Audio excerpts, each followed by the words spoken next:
What could that be?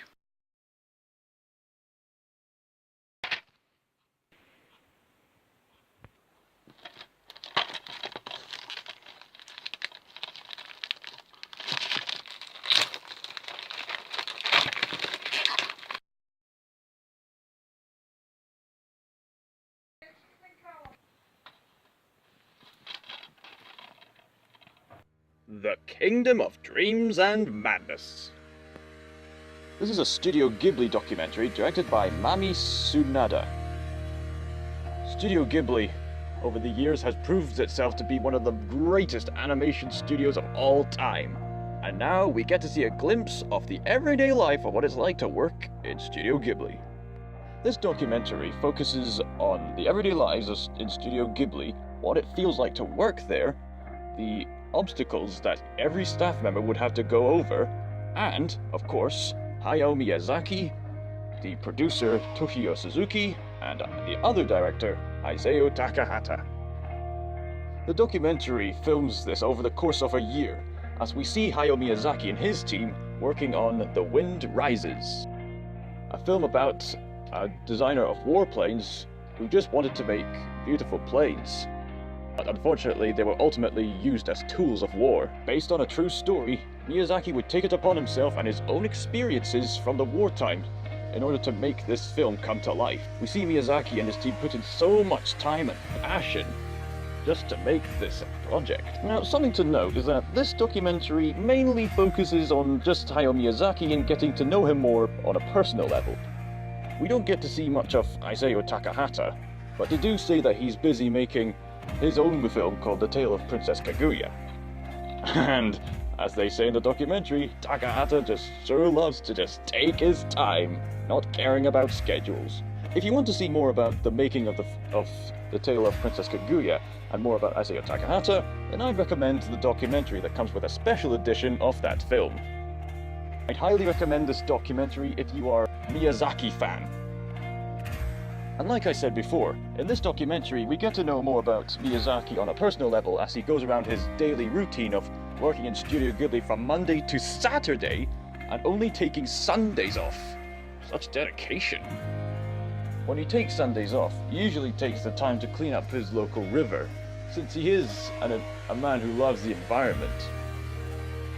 So much so that his entire studio is covered in ivy and plants, and even has a beautiful garden in his rooftop.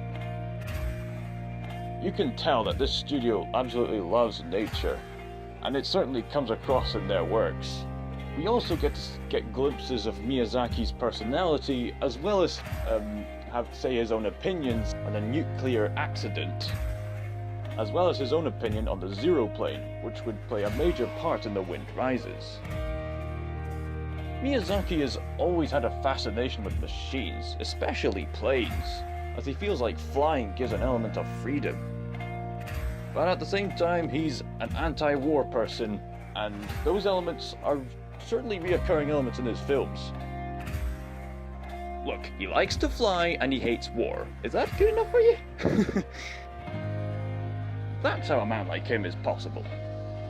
Now, for you people who are wondering how Ghibli makes their movies, this film tends to focus more on the production and personal side of things.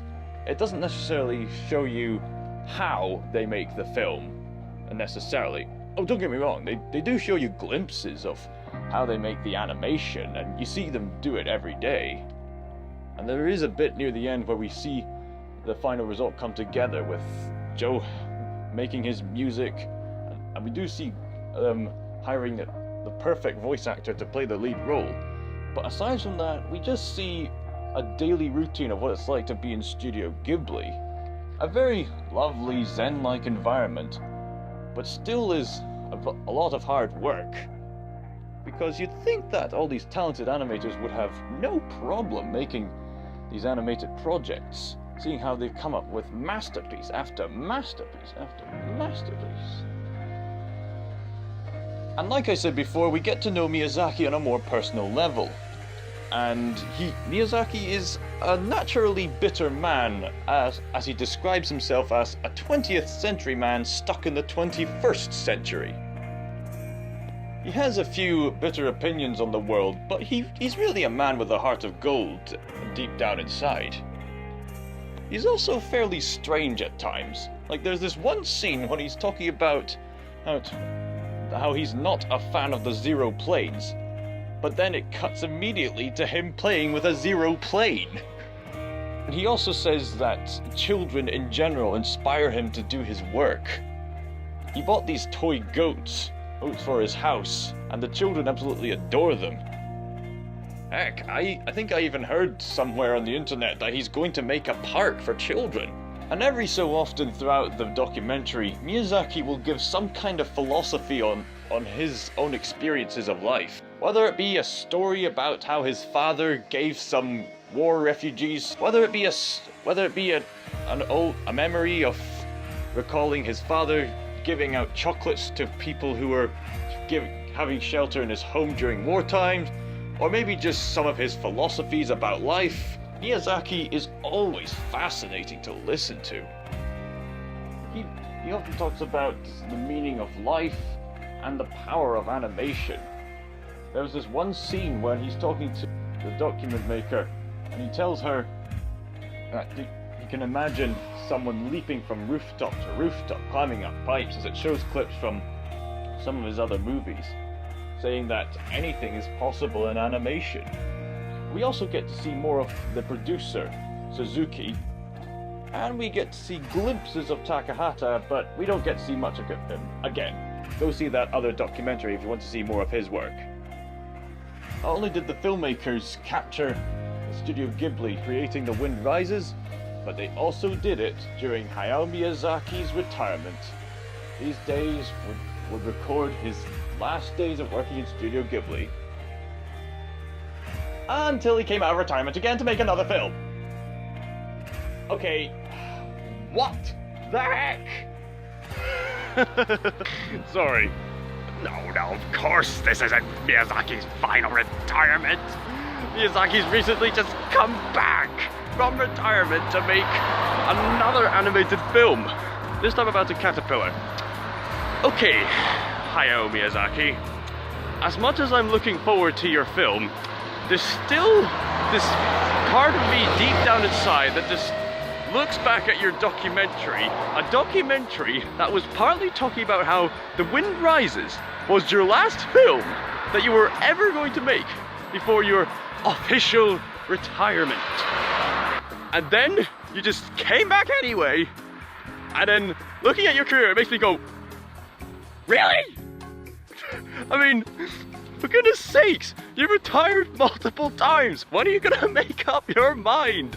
I mean, you start off with Princess Mononoke, and then you retired. Then you came back to make Princess Spirited Away, and then you retired. Then you went back to make 3 or so animated films of Howl's Moving Castle, Ponyo, and then The Wind Rises, in which this documentary is based off, and then you retired. Retired. And now you've just come back to make another animated film. So, Miyazaki, just to let you know, next time you say that you're going to retire, I don't trust you. So, overall, I absolutely loved watching this documentary, and I'd highly recommend it to anyone who's a Studio Ghibli fan, specifically a fan of Miyazaki's works. I give this documentary an 11 out of 12. Thank you for watching. And as always, this is Scotch Wizard, signing